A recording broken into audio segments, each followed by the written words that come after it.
Kitchen ગેલેરીના માધ્યમથી આપ સૌને મળતા ખૂબ આનંદ થાય છે. આજે આપણે બનાવવાના છીએ ખજૂર અને લાલ મરચાંનું અથાણું. મારી એક કચ્છી બેનપણીએ મને આ અથાણું ચાખવા માટે મોકલેલું. મને એટલું બધું ભાવ્યું કે મેં પણ આ ફર્સ્ટ ટાઈમ જ બનાવ્યું અને ખૂબ જ સરસ અને સ્વાદિષ્ટ અને સાત્વિક આ અથાણું બન્યું છે. તો મને થયું કે ચાલો તમારી સામે પણ આ રેસીપી શેર કરું. તો આ અથાણું બનાવવા માટે આપણે લાલ મરચાં લેવાના છે. આ મરચાં છે એકદમ તાજા લેવા જોઈએ અને એકદમ જો આવી રીતે કડક મરચાં લેજો તમે. 500 ગ્રામ મરચાં લીધા છે, 500 ગ્રામ ખજૂર લીધો છે અને અડધી વાટકી જેટલો મેં લીંબુનો રસ લીધો છે. અને જે વાટકીના માપથી તમે લીંબુનો રસ લ્યો એ જ વાટકીના માપથી તમારે ખાંડ લેવાની છે અને એમાં નાખવા માટે લેવાનો છે મેથીઓ સંભારો. તમે આ મસાલો ઘરે પણ બનાવી શકો. જો મને ટાઈમ મળશે તો ક્યારેક હું આ સંભાર મસાલો કેવી રીતે ઘરે બનાવી શકાય એનો વિડીયો તમારી સામે શેર કરીશ. પણ અત્યારે તો મેં ઇન્સ્ટન્ટ આ નક્કી કર્યું આ રેસીપી બનાવવા માટેનું અને એટલા માટે મેં તૈયાર જ આ મસાલો લીધો છે. તો માત્ર આટલી જ સામગ્રી જોઈએ છીએ: મરચાં, ખજૂર, લીંબુનો રસ, ખાંડ અને મેથીઓ સંભારો. અને આ એનું પહેલું સ્ટેપ છે આ અથાણું બનાવવા માટેનું. તો આટલી સામગ્રીથી આપણે આજનું આ ટેસ્ટફુલ અથાણું બનવાનું છે. ચાલો જઈએ અથાણાના બીજા સ્ટેપ ઉપર. સૌ પ્રથમ આપણે ખાંડને દળી લેશું. તો આ ખાંડને આપણે બિલકુલ પાવડર કરી લેવાનો છે એકદમ જ, જેથી કરીને તરત જ ખજૂરની સાથે ભળી જાય. અને બધા મરચાંમાંથી બિયા કાઢી લેવાના છે, એના લીટિયા કાઢી લેવાના છે અને એને સુધારી લેવાના છે. બટકા તમે મરચાંના નાના કરો મોટા કરો એ તમારી ચોઈસ ઉપર આધાર રાખે છે.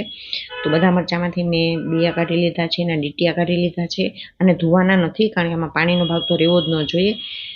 આ સુધારું છે પહેલાં મેં ધોઈ અને લૂછી નાખ્યા હતા, પણ અત્યારે આ કક્ષાએ ધોવાનું નથી. આપણે જો ખજૂરમાંથી ઠળિયા કાઢી લીધા અને મરચાંમાંથી પણ બી અને ડીટિયા કાઢી લીધા છે. તો એનું બીજું સ્ટેપ પૂરું થયું અને બીજા સ્ટેપનો આ મસાલો કમ્પ્લીટલી આપણી પાસે તૈયાર છે. એટલે કે ઠળિયા કાઢેલો ખજૂર, બિયા કાઢેલા મરચાં અને દળેલી ખાંડ, લીંબુ અને આચાર મસાલા તો તૈયાર હતા જ. હવે આપણે જઈએ ત્રીજા સ્ટેપ ઉપર.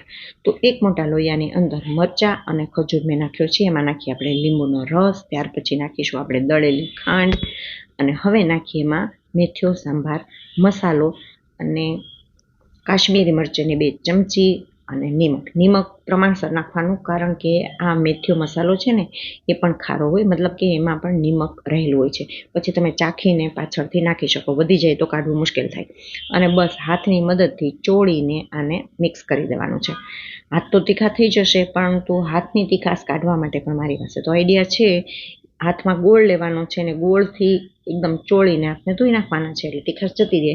જો કેવું લાલ ચટક મજાનું સરસ બને છે અને કેટલું બધું આખી કડાઈ ભરાઈ ગઈ હોય એવું લાગ્યું. હવે એને મેં ઢાંકી દીધું અને હું વિડીયો થોડોક ઝડપથી શોર્ટ બને એટલા માટે તમને કહી દઉં છું કે એ કડાઈમાં મેં 5 દિવસ સુધી આ અથાણાને રાખ્યું હતું અને 5 દિવસ સુધી બસ આવી રીતે ઉપર નીચે કરતું રહેવાનું. આ 5મો દિવસ છે. તમે જોઈ શકો છો કે અથાણું ઘટ્ટ થઈ ગયું છે, થોડુંક ગળી ગયું છે અને થોડુંક પ્રમાણ એનું ઓછું થઈ ગયું છે. બસ એરટાઈટ બોટલની અંદર ભરી દો. જ્યારે પણ તમે પુડલા સાથે, ભાખરી સાથે, થેપલા સાથે, પરોઠા સાથે અથાણું ખાવું હોય ત્યારે એનો ઉપયોગ કરી શકો. તમે બહાર પણ રાખી શકશો 15 દિવસ સુધી અને ફ્રીજમાં પણ તમે આને સ્ટોર કરી શકશો. તો કેવી લાગી તમને આ અથાણાની રેસીપી તમે અચૂક જણાવશો. તમે પણ બનાવજો, ટ્રાય કરજો અને કેવું બન્યું છે એ પણ તમારો અનુભવ મારી સાથે શેર